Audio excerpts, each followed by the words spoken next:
आइए आज आपको एक अजीब व गरीब चोरी की कहानी के बारे में बताएं। ऐसी चोरी के बारे में आपने पहले शायद ही कभी सुना हो कि कैसे एक चोर 1 सेंट की चोरी करते करते मिलियनेयर बन गया। अलबत्ता ये भी कहा जाता है कि वो 1 सेंट नहीं बल्कि इससे ज़्यादा सेंट्स की चोरी करता था। ये भी मुमकिन है कि क्या पता वाकई में वो 1 सेंट की चोरी करता हो। इस बारे में कुछ मुख्तलिफ राय पाई जाती हैं, लेकिन मामला जो भी हो, 1 सेंट हो या इससे ज़्यादा सेंट्स, रकम वाकई में बहुत छोटी है। $1 में 100 सेंट्स होते हैं। इस बात से आप खुद अंदाज़ा लगा सकते हैं। 25 साल अमान शाह अहमद मलेशिया के एक बैंक हॉकवा में मुलाजिम था। ये 1991 में कायम हुआ और अमान शाह अहमद 1990 की दिहाई में इस बैंक में एक एग्जेक्टिव के तौर पे काम कर रहा था। अमान शाह एक काबिल एम्प्लॉय था और उसकी काबिलियत को देखते हुए उसको money market processing department chief बना दिया गया। उस वक्त उसकी सैलरी 1800 मलेशियन रिंगिट थी। उसके काम और लगन को देखते हुए बैंक वाले उस पर बहुत भरोसा करते थे और उसको एक बहुत ही अहम ट्रेनिंग के लिए सेलेक्ट कर लिया गया था। ये ट्रेनिंग जदीद ऑनलाइन फ़ंड ट्रांसफ़र और कंप्यूटर सिस्टम को लेकर के थी।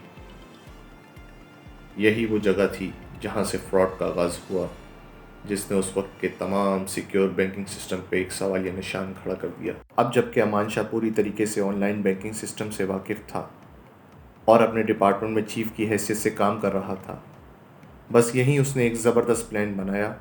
और ये प्लानिंग इतनी ज़बरदस्त थी कि उस वक्त मलेशियन गवर्नमेंट बैंक निगारा भी उसके फ्रॉड से न बच सका। उस वक्त स्पीड नामी ऑनलाइन सिस्टम फ़ंड ट्रांसफ़र के लिए इस्तेमाल किया जाता था, जो मलेशियन गवर्नमेंट बैंक निगारा से कनेक्ट था।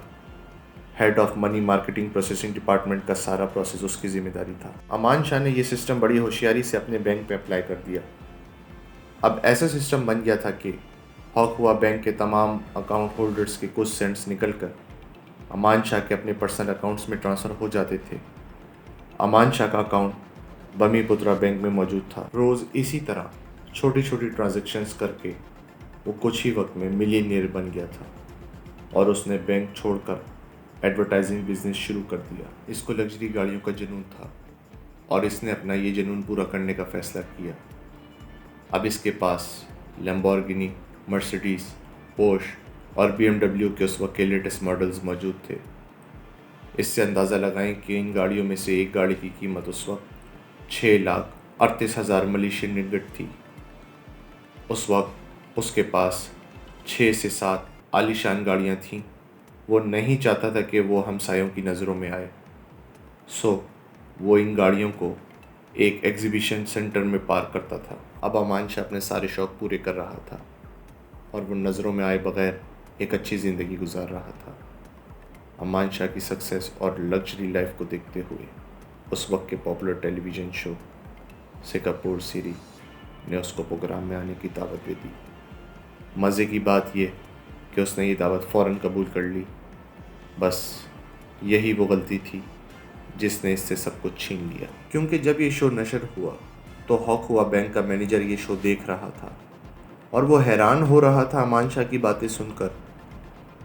ऐसा इसलिए था कि अमान शाह अपनी लग्जरी लाइफ के बारे में बता रहा था और मैनेजर ये समझ नहीं पा रहा था कि कैसे एक बैंक का एम्प्लॉय इतने ढेर सारे पैसे जमा कर सकता है और कैसे इतनी आलीशान ज़िंदगी गुजार सकता है। जैसे जैसे इंटरव्यू आगे बढ़ता गया, मैनेजर का शक पक्का होता गया।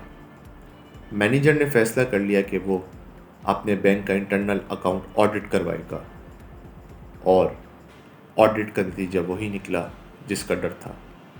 मालूम पड़ा कि कस्टमर्स के अकाउंट में लेन देन में भारी झोल है, जो कि कुल मिला के 4.1 मिलियन रिंगिट का बनता है। ये सुनने में तो नामुमकिन लगता है, मगर हकीकत यही है कि वो एक सेंट की चोरी करके मिलियनियर बन चुका था और अब 1800 रिंगिट कमाने वाला एम्प्लॉई 4.1 मिलियन रिंगिट का मालिक था। 8 जून सन 1990 मैनेजर ने पुलिस स्टेशन में कंप्लेंट लॉन्च कर दी और कुछ ही दिनों में अमान शाह पुलिस की हिरासत में आ गया। अब अमान शाह का वो ख्वाब टूट चुका था जिसको वो जी रहा था। उस वक्त अमान शाह की उम्र 26 साल थी। जज ने 5 साल की कैद सुना दी और बेल की रकम 2 लाख मलेशियन रिंगिट रखी।